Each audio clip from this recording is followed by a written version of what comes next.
Austria, Spielberg, the middle of April. The silence is gone. Finally, they were back. Finally, it was time to open the garages for the first test runs of this new DTM season. And for the first time ever, under the flag of the ADAC. DTM was and still is one of the big series in the world. I think it's special because it has a great history. And now we can start a perfect season 2023, and we are going to develop DTM into a bright future. What was happening right now would provide a clear indication of what lay ahead, and that quickly became apparent at the Red Bull Ring. Across 2 days of testing, the drivers and their teams pushed to the limits. I think it's the best starting grid we ever had in DTM. We have the old guys, the experienced guys, we have the young guys. The mixture is very good. And these are the faces of the 2023 DTM season. Almost 30 drivers on the grid, competing for 6 different brands. And they don't just look good doing it, they also know what they're doing. So the respect between these drivers is immense. Yeah, the quality of the drivers is super high again. I mean, it's DTM. There are so many good drivers in the paddock here, good cars, different brands. Like last year, it's an incredible field. I think this year it's even one step stronger. Amazing cars, the top league of GT racing. And really looking forward to the fights on track. Some are making their DTM debut, making their dreams come true.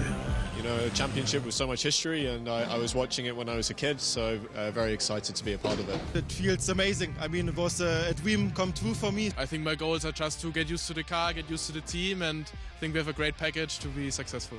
Some are old acquaintances, and some are still faced with a new task. Like Marco Wittmann, the 2-time DTM champion, has joined the Project One team, who are taking part in the DTM for the first time. We need to learn as quick as possible to start the season in a good shape. Regardless of whether they're a rookie or a seasoned driver, they all share the same feeling when they get behind the wheel of a DTM car. It's like when you get from the dealership a new car, it has a different smell. All the steering buttons and so on are brand new. Yeah, it's something special when you roll out the car for the first time. The first meters have been reeled off on this single mission that they each pursue. They're all chasing the title, and in doing so, they're chasing this man, the defending champion. There he is, the champion, Sheldon van der Linde. At a very special place in Spielberg, to get up close and personal with the best of the best. Yeah, Michael Schumacher, very iconic Formula One driver, obviously. It actually feels pretty similar with the red suit and the red cap and everything. Niki Lauda, big famous guy in Austria, obviously. I actually crashed in the Lauda corner last year in Nordschleife, and that's the first memory that comes to my mind. Obviously, an icon for the sport as well. Alain Prost, also a very cool driver. I love the style that they had back in the day, where they had no compromise, you know. There was no pretending, there was no BOP or whatever managing. It was basically you saw what you got. For me, definitely this guy, Ayrton Senna, was for sure my idol back in the day. His driving style is just amazing. Also his character and the way he is so humble and stuff, I really respect, and that's why for me he was one of my favorites. Senna as a role model is something that fits. The S is also on his cap. It's a Schubert S. So it's a logo for the team, and I mean, it works well because my name's obviously Sheldon as well, so it fits pretty well. S for Senna, S for Sheldon, S for super fast. Sheldon won the title for the first time last season. Oh my God, we did it! And celebrated in front of the man who inspired him to take up motorsport in the first place. He was actually in Hockenheim. My dad was there in Hockenheim, and that was the only race they came to. When I stood on the podium and I looked at them, that's really something that I can still have flashbacks of and think that it was such a cool time to have them there. Now he enters the race as defending champion for the first time. A new situation, a new pressure. I know that there's a target on my back. Everyone wants to take this #1 away from me. But obviously I want to keep the #1 on the car. It won't be easy this year. It's obviously a brand new DTM with different rules. His toughest opponent on this mission may come from within his own team. from René Rast. The 36-year-old now wears blue instead of red.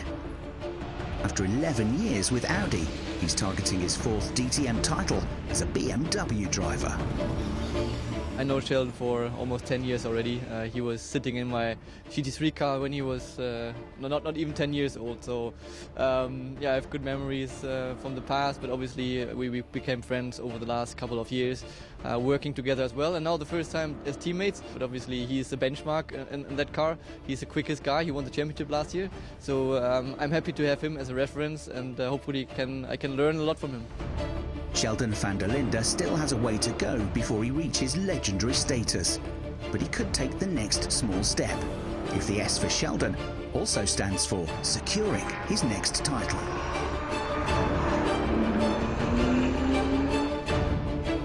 An old acquaintance is back this year to ensure that everything is done fairly and that all the new rules are complied with.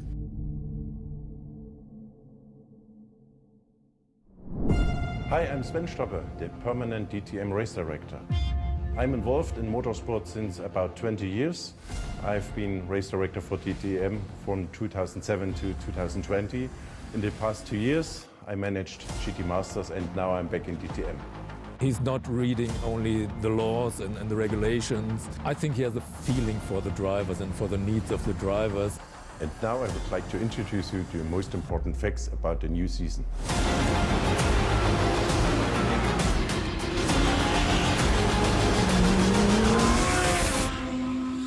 I think a huge thing is the implementation of the penalty lap. Maybe you heard from that, because in the past 2 years in ADAC GT Masters, we took a lot of experience with that penalty.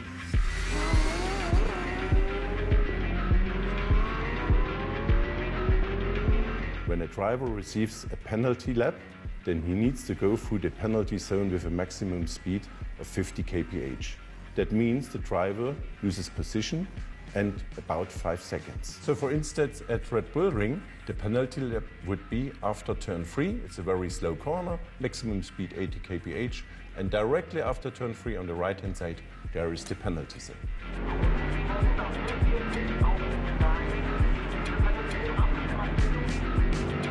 And what we're gonna also do in the next years, I want to cancel the drive-through penalty. I only want to work with the penalty lap. And for instance, if a car crashes into another and it's very clear, and instead of a drive-through penalty, then he has to go for more times through the penalty lap, maybe for 3 times. For spectators, I think it's a huge thing and a huge step forward. And also in the pit lane there's a change, because we have a new pit stop window. It's now from minute 20 to minute 40. That means for you, 20 minutes before the pit stop window and 20 minutes after is full of racing.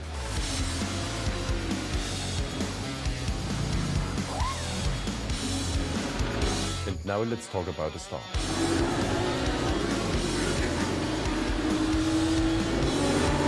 We keep with a rolling start, but not door by door like in the past. We go now over the grid boxes. They will arrive in the starting corridor, and then it's up to the leader to accelerate. And when the leader reaches the end of the starting corridor, then we go for green, and then all drivers are allowed to leave the starting corridor and start overtaking, start racing. There is no more disadvantage for drivers in the back if they cannot see the starting lights. So we expect from that safer starts and more fairness to all drivers. And when the cars are running, there is a new race duration. The race duration extends by 5 minutes. So that means 60 minutes plus 1 lap full of action. I think that are the major things we did for the 23 season of the DTM. And I say now goodbye from Race Control. Have fun with DTM. Bye-bye.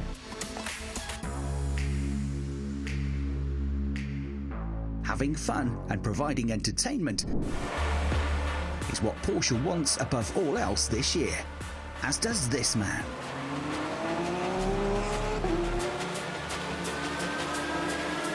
Merhaba, ben Ayhan Güven. Bu yıl DTM'de Team Bernard takımı adına Porsche ile yarışacağım. Guys, it was Turkish. My name is Ayhan Güven, and I will drive DTM this year with Team Bernard. It will be a special DTM season for him, not just because... I think it's for me more than a dream. But also because he's the first permanent Turkish driver ever in the history of the DTM. I have also this kind of responsibility to my country. When I was doing karting, there was no idol for me, so I was doing it, but when I go and tell someone what I'm doing, nobody can imagine what I'm doing because we don't have any example. So for sure now, for the next generation, Turkish drivers, I think now I'm good benchmark for them.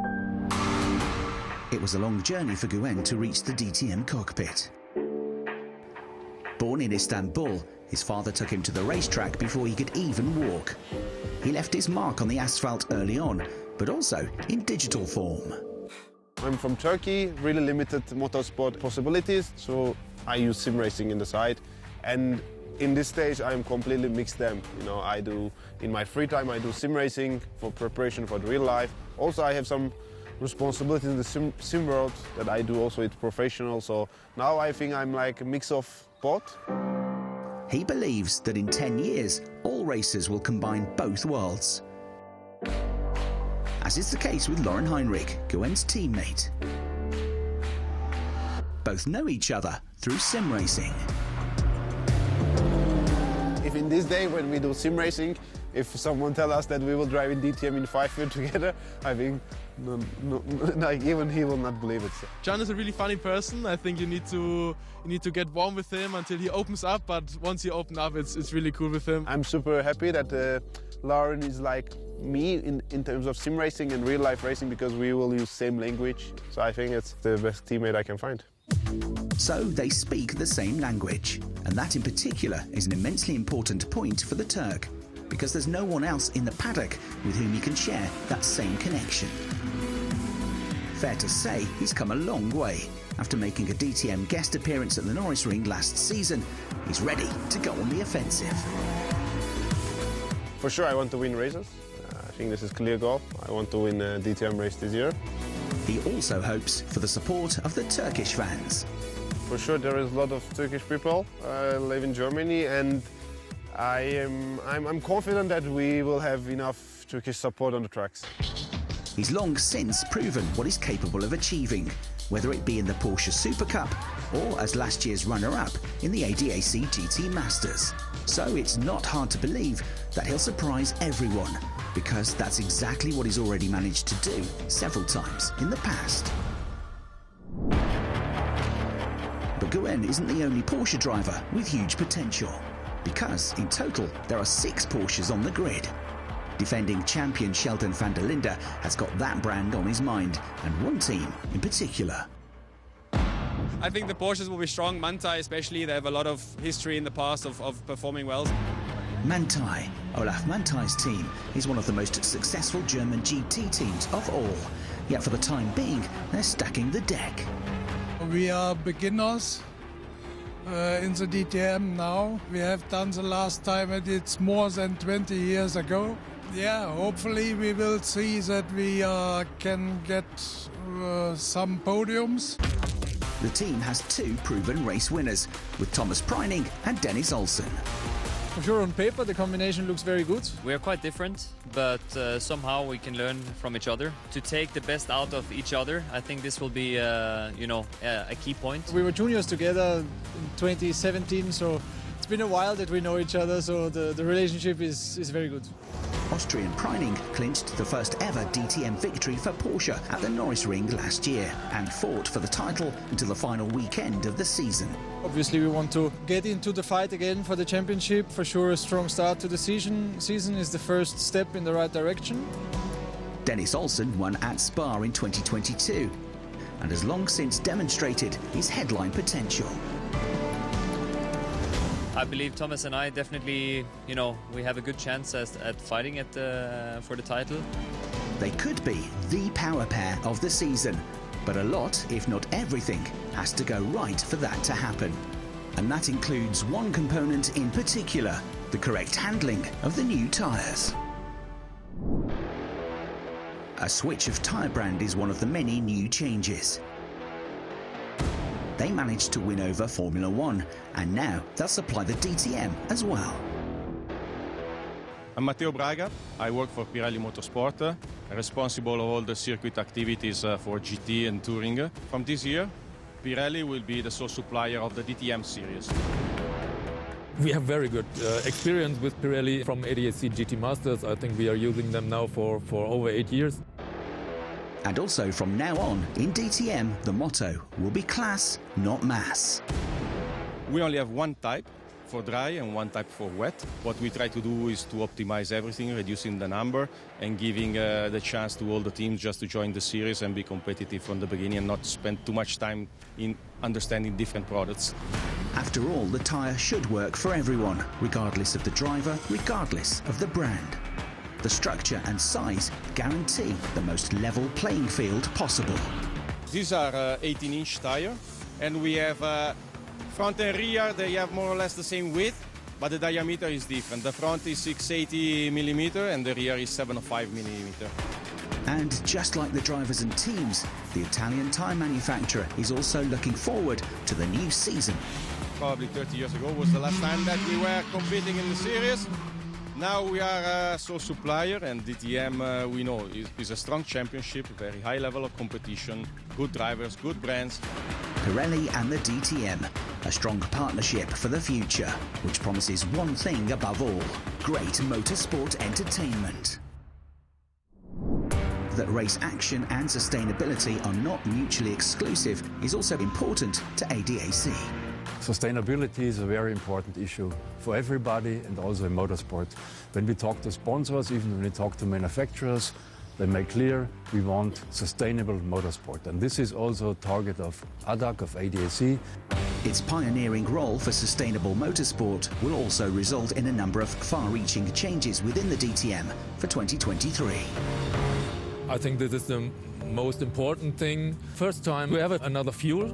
It's a shell fuel, reduced carbon and about 50% renewable ingredients in the fuel. In addition, the bottle-free zone will also be launched at the DTM, which has already proven its worth at the ADAC GT Masters. Together with the water technology company BWT, free water dispensers in the paddock will reduce plastic waste and eliminate the unnecessary transport of drinking water.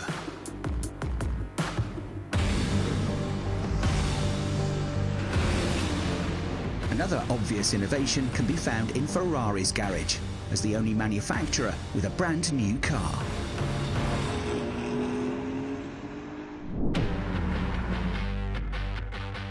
Hey guys, welcome to Emil Racing. I'm here to show you guys around the new Ferrari 296 GTB. I'm Jack Aitken, I'm new to the series and so is the team. So let's have a look at our new car.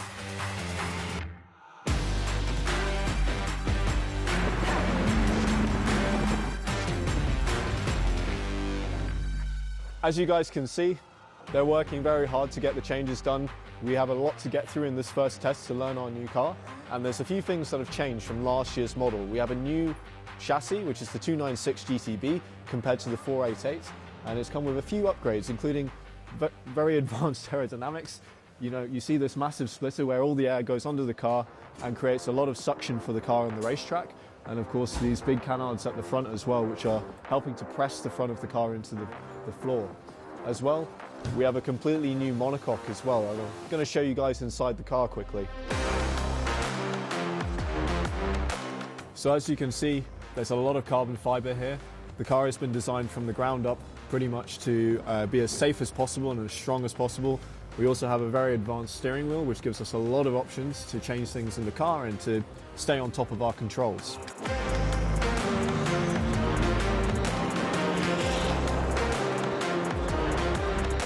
So now we're at the back of the car, and again it's continued with the upgrades on the downforce side of things. We've got this massive rear wing, which is to help us get more suction in the car and, you know, just give us more grip in the high-speed corners.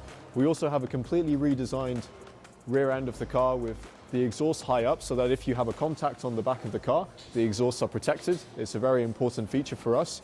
And you can also see the rain lights as well. And even we have a rear camera to show us what's happening behind us. But, you know, hopefully we only see stuff behind us and not in front. That's the aim always for us.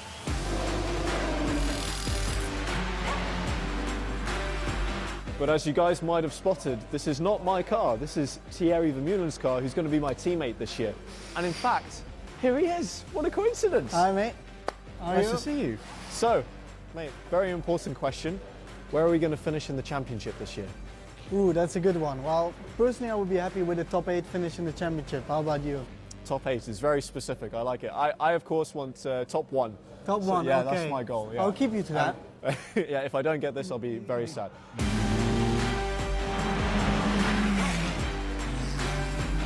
That's been our introduction of Emil Frey for you guys. We are the Ferrari team in this championship, and we're looking forward to DTM 2023. I hope you guys are too. Wish us luck. Hope to see you there.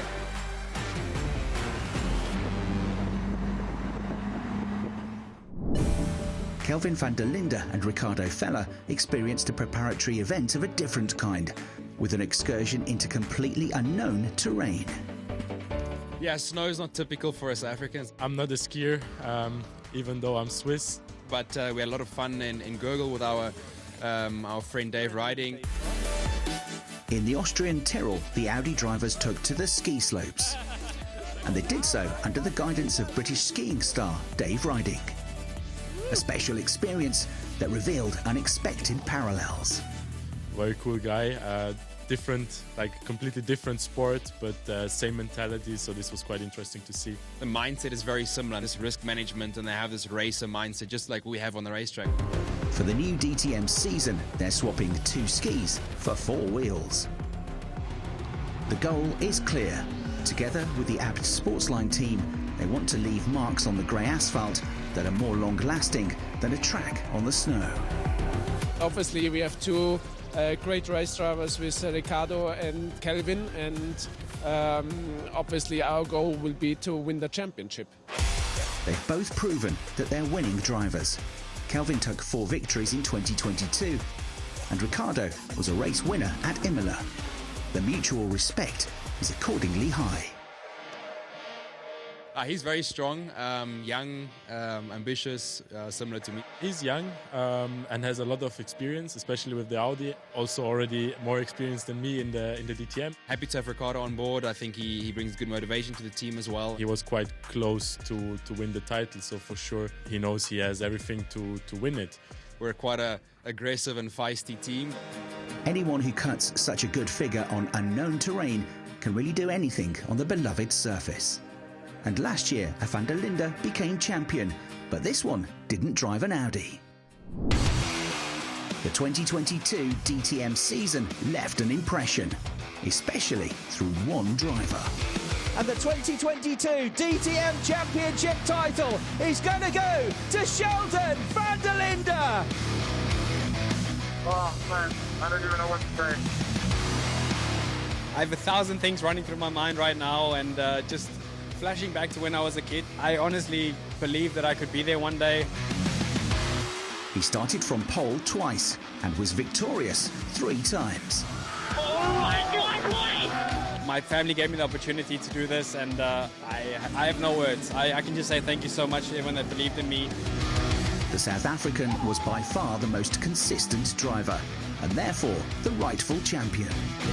I think the key was just being consistent. We showed also now in Hockenheim, both races being on the podium, when it really mattered at the end. But up until October the 9th, up until the title decider, it was a long and difficult road.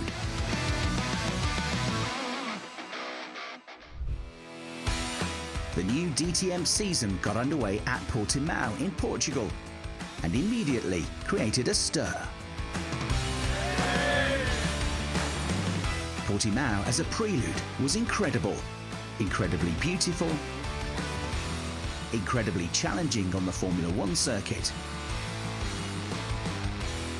Incredible also because with Porsche there were now 6 permanent brands on the start line.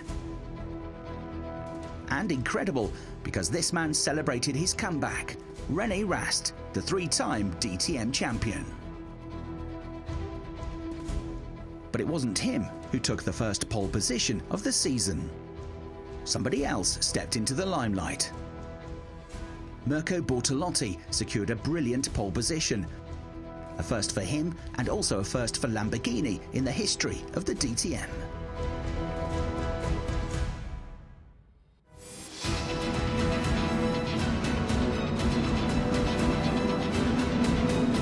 So we're all set to go racing then. Getting ready then for the rolling start as the lights go out and the DTM 22 season gets underway. It's absolutely neck and neck for the lead of the race here. Grenier's got a really good start on the outside line, he is though, and he's still got his nose in front.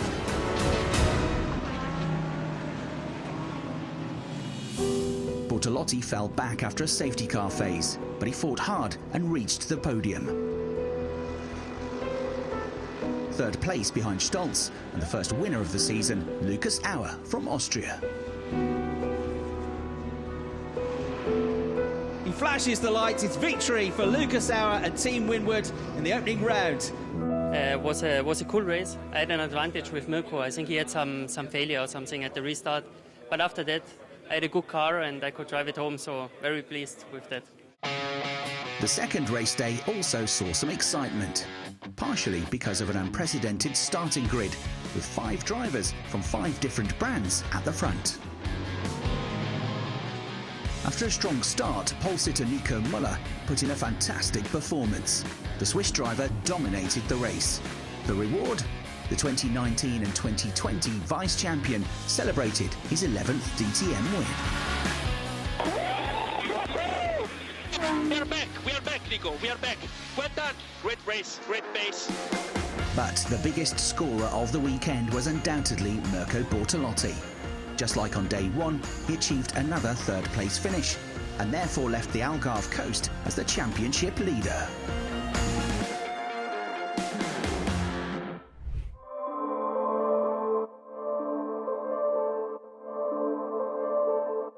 The second race weekend of the DTM took place at the Lausitzring, with Lucas Auer immediately going full throttle. He pocketed the first pole of the weekend, but the win didn't follow because of Sheldon van der Linde. He kept his cool to record his second win in the DTM. Oh man, I literally have no words. Honestly, it's been such a long time coming. My last win was in Ersten 2 years ago, but I think the key was really just the start. Even though Lucas Auer only got third behind Lukas Stolz, it was enough to take the championship lead. Mirko Bortolotti, the points leader up until this stage, was unable to finish any higher than 6th place. What happened? It's a bit complicated to answer, I think. We can only focus on our job. That's what we did. Absolute maximum result for us. The next day, Sheldon van der Linde was also able to use the full potential of his car. He made his title ambitions very clear throughout an incredible race day on Sunday. First, he grabbed a fantastic first BMW pole of the season. Then he produced a comfortable race win. Sheldon van der Linde crowned himself the King of Lausitz. It is the Lausitzring 2022, and it is going to be just about a double win for Sheldon van der Linde.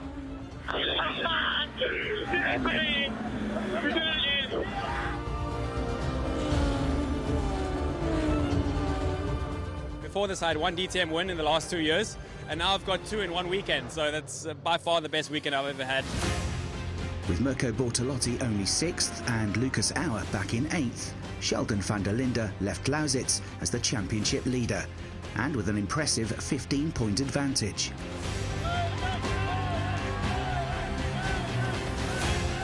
After having a van der Linde in the title fight the year before with Kelvin, it was apparent there would be another one this year. Only this time, his name was Sheldon.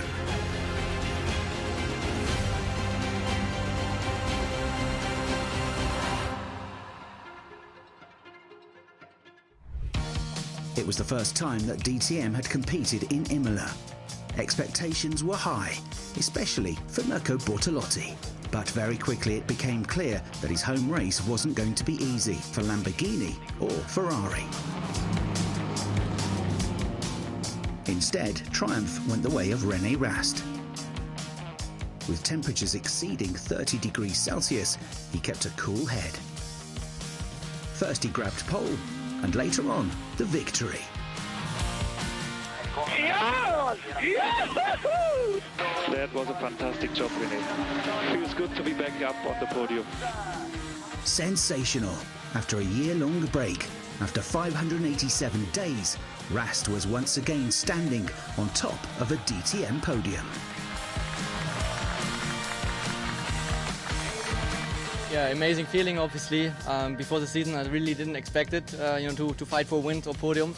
But obviously, very happy. We had a perfect day with pole position and the race win, so maximum points.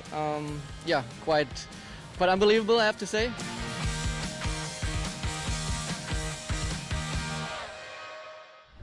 Another Audi driver was allowed to celebrate on the second race day. While René Rast retired early due to tyre damage, Riccardo Feller enjoyed success. After starting the race from pole, the 22-year-old managed to get through the most critical race moment, the restart. After the triumph of Rast on Saturday, it was the second race win in Imola for Audi Team Abt Sportsline. Our race was quite tough, to be honest, but it feels quite good now to stand here. So, yeah, would be nice if there's more to come like this. Sheldon van der Linde extended his lead in the championship after two unspectacular races. With 80 points, the BMW driver was 12 clear of Mirko Bortolotti, after the Italian was only able to secure a single point, finishing in 10th.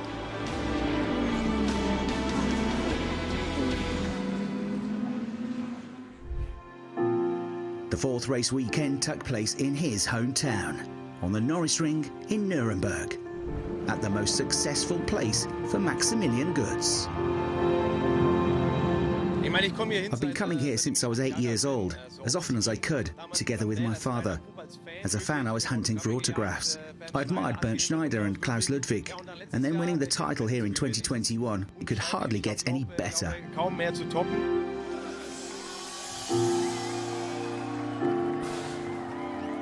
The first champion in the new chapter of the DTM, an unforgettable title in many ways.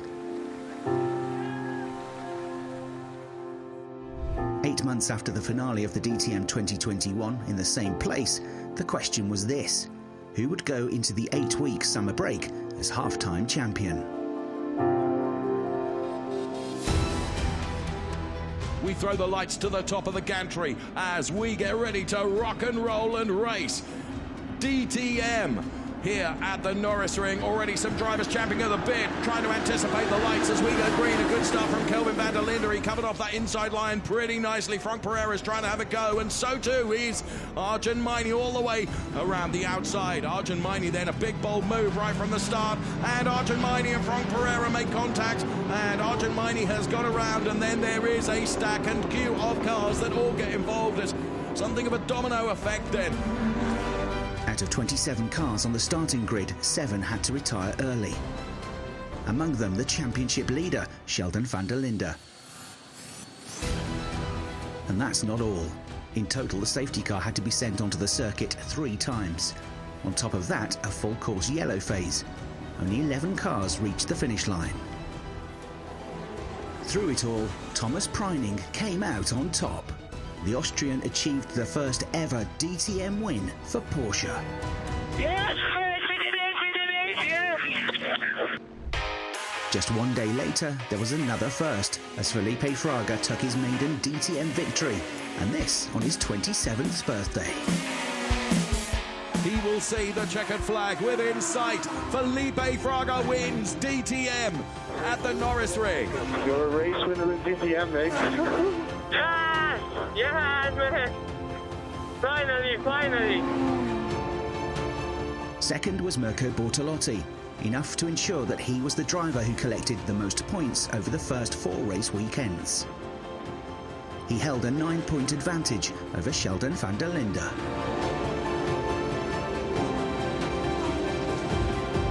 We did a good job so far. I mean, we've been 7 times in the points out of 8 races. Yesterday was a black day, and we came back in the right way today, scoring good points, having the best result for us this season, and we need to keep going like this.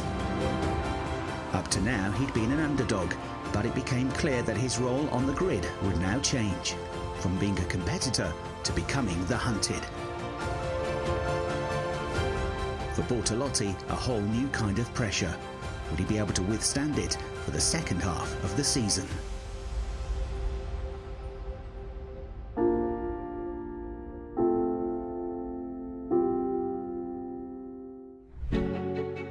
After a break of 8 weeks, the second half of the season started in the Eifel.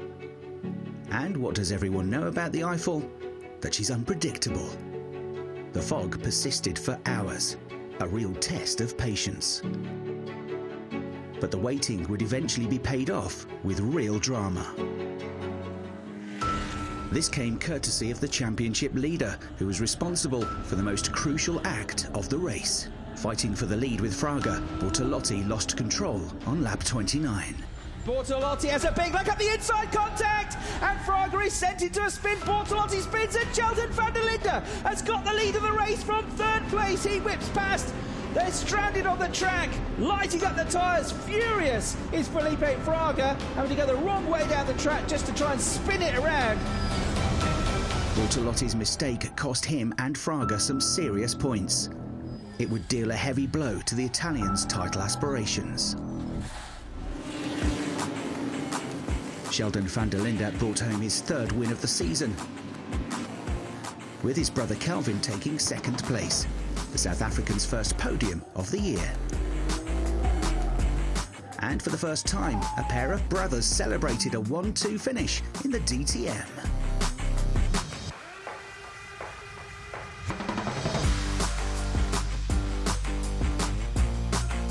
You know, I didn't win today, but this is probably the happiest day of my life. I honestly, this is what dreams are made of. When you're standing with your best mate, your brother on the podium.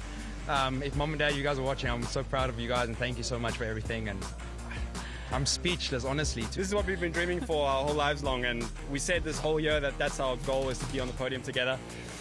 Obviously for the championship for myself, it's amazing. So I don't think I've ever been this happy in my life. As a result, Sheldon took over the championship lead. The race for the title was also the focus of day 2, because Bortolotti's ambitions got the better of him again. He needs to focus on the battle ahead, because alongside him now comes Mirko Bortolotti, trying the outside line at turn 1. Kelvin deliberately, purposefully lets the Audi drift wide itself to fend off the inside line for turn 2. Clever car positioning that from the South African. Bortolotti looking for the inside line at turn 4 if he can, by going the outside here. He's maybe a bit too far back, or is he? Goes for it, goes for the move. There it is, there's contact again, and it's a left rear problem this time for Bortolotti. Overall, these two incidents had cost Bortolotti a potential 28 points in the Eifel. Benefiting the most was Lukas Stolz, the German celebrating his first ever DTM victory.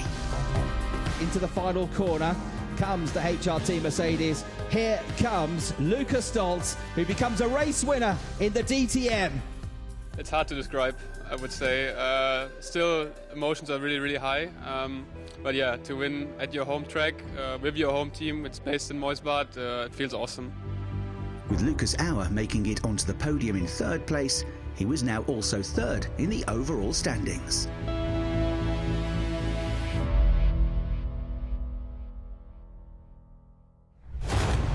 For the following 2 weekends, the DTM raced outside of Germany and returned first to the country where it all began, Belgium.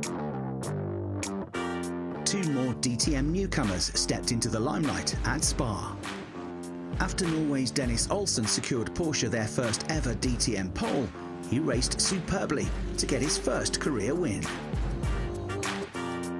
1 day later, the New Zealander Nick Cassidy achieved his first win aboard the AlphaTauri AF Corsa Ferrari.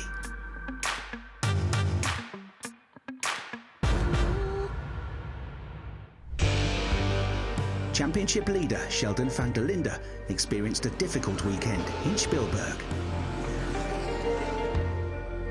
Just as he'd done at the Norrisring, the South African finished outside of the points. But could the competition take full advantage of this? During the first race in Austria, the title contenders went on the offensive. Just like in Spa, Nick Cassidy prevailed again, becoming the first driver after van der Linde to collect 2 wins in the season. Oh my God. Thank you so much. Back in the fight for the title was Mirko Bortolotti. After 4 races without a podium, he fought his way up to 3rd place behind René Rast.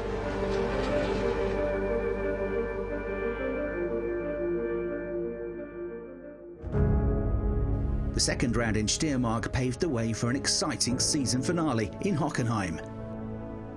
Thomas Preining took the 25 points, as for the first time, an Austrian won a DTM race at the Red Bull Ring.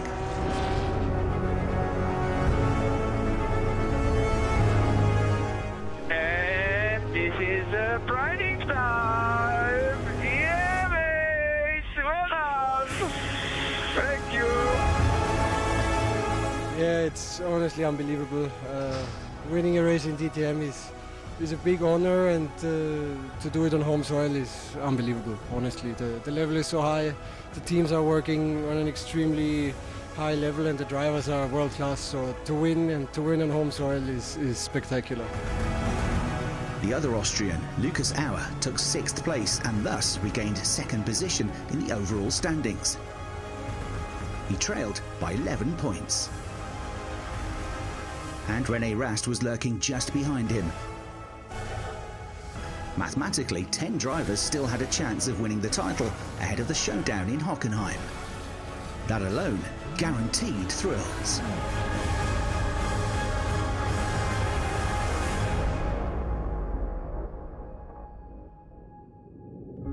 On October the 8th, the time had come.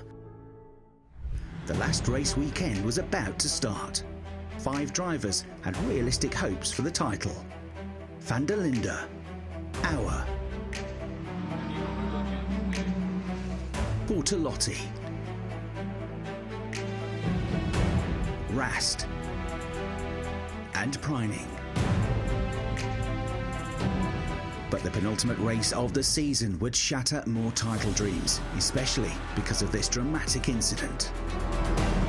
Rast is 3rd, but he's got Bortolotti barrelling up the inside of him now. On the brakes on the way to turn 8, he goes through the huge jump behind. Massive jump there, and fireball as well we've got. Look at that. It's a DTM engine that has become completely separate from the car. Oh, enormous impact that must have been. I have no idea actually what really happened. I think obviously we touched. I didn't see him in the mirror. Yeah, and then we touched each other, and then it just went straight in the wall. Luckily, everyone was fine. After a long break, the race resumed. The intensity of the race for the championship heightened because of the result. What an explosive race it has been here at Hockenheim, and it's Lukas Auer that sees the checkered flag first and wins race 1 of the weekend from Sheldon van der Linde and Marco Wittmann. Yes, baby. Yes. Very good looking. Very good job. Very good job. Auer and van der Linde were now separated by just 2 points. One more time. Winning one more time was the task for René Rast. With this pole position, his title hopes were still alive. Attacking one more time was the motto for Lukas Auer, especially because he was starting 11th on the grid. And just one more time without mistakes was Sheldon van der Linde's goal. Who would win the 2022 title? We wait for the lights to go out for one final time this season then as they roll towards the start, and the race gets underway with René Rast then charging towards the first corner. Clement Schmidt going with him, and Marco Wittmann around the outside of everybody to get the lead of the race from 4th on the grid. Rast regained the lead, but then made this mistake. Finishing any higher than 2nd behind Wittmann was no longer possible. Not enough for the title. Lukas Auer came 7th in the race, 2nd overall. And so 3rd place for Sheldon van der Linde was enough for the big victory. But third place, and the 2022 DTM Championship title is going to go to Sheldon van der Linde. Are we champions or not, mate? Do you have a reply? Yes, you are the champion. P3 with one win, last 2, you are P3. You are DTM champion. Yes, baby! Oh my God, we did it!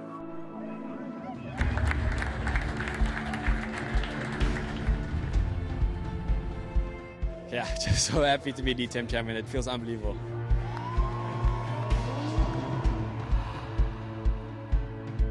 I'm so proud of him. He did what I couldn't do last year, so I'm happy he could learn something from me. I think he has showed a very good performance over the whole year and for sure deserved the championship. He showed, even with his young age, that he grown to an absolute professional race car driver. And together with his team, with Team Schubert, with BMW, I think he could show his whole potential throughout the whole season. You know, these championships don't come easy, and who knows if there'll be one again. You cannot work like that, so we need to enjoy this one. Audi won the manufacturer's title. But for the first time since 2016, BMW delivered the DTM champion. And Schubert Motorsport became teams champions.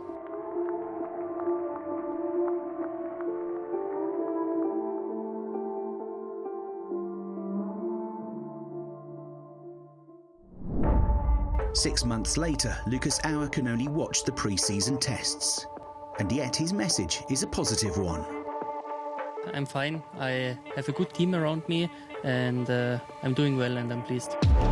At the end of January, he seriously injured himself at Daytona. The Austrian suffered lumbar vertebra fractures and had to undergo surgery. Basically, first, straight afterwards, I watched out for a good team, which I found. Good people, very experienced, and now training and doing everything for the body in order to recover quicker and quicker. The season is a special one for him, and so he thinks more rationally than emotionally. We will see. From my side, there's no pressure because the body will decide how fit I am. And I'm here to watch, to analyze, to help the team out, but at the end of the day, the body will make the decision.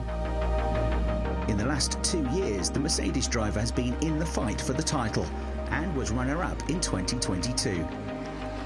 The desire to become champion himself is great, and yet, for the time being, this goal is what a driver would never want it to be: secondary. Of course, big dream, but now I'm so much focused on my recovery that, to be honest, I'm not thinking so much about this topic, just about my recovery, and the rest we'll see. It's a case of when, not if, he returns. And so we look forward to when Lucas Auer sends other positive messages again, namely successful news from the track. Fans can look forward to 8 race weekends with 16 races this season. In addition to another grand finale in Hockenheim, the race calendar once again features a number of highlights. Oschersleben kicks things off. Germany's northernmost racetrack will see the eagerly awaited start of the new season.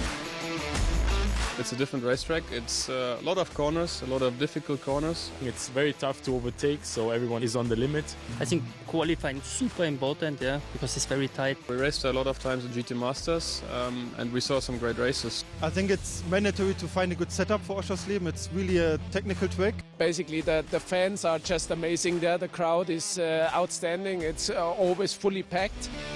Then it's off to the Netherlands. For the first time since 2018, the DTM returns to Zandvoort. DTM has once again found a great calendar, and I'm very happy that Zandvoort is included. It's one of my favorite tracks. It's an amazing one. I hope it's also good in GT. I really like the up and down, and also the place, you know, it's close to sea. I mean, it's very old school, no runoff, so like many modern tracks. Alongside Zandvoort, Spielberg is the DTM's second foreign stop. Due to the focus on the core market of Germany this year, the Sachsenring also celebrates its return to the race calendar. Sachsenring looks mega from what I've seen. Obviously a very special track, MotoGP track. It's like little Nordschleife with up and down parts and really high-speed corners. Probably the track with the tightest first sector, and then you have a lot of up and downs. In addition, the drivers will be going full throttle again this year at the Norrisring, Nürburgring and Lausitzring.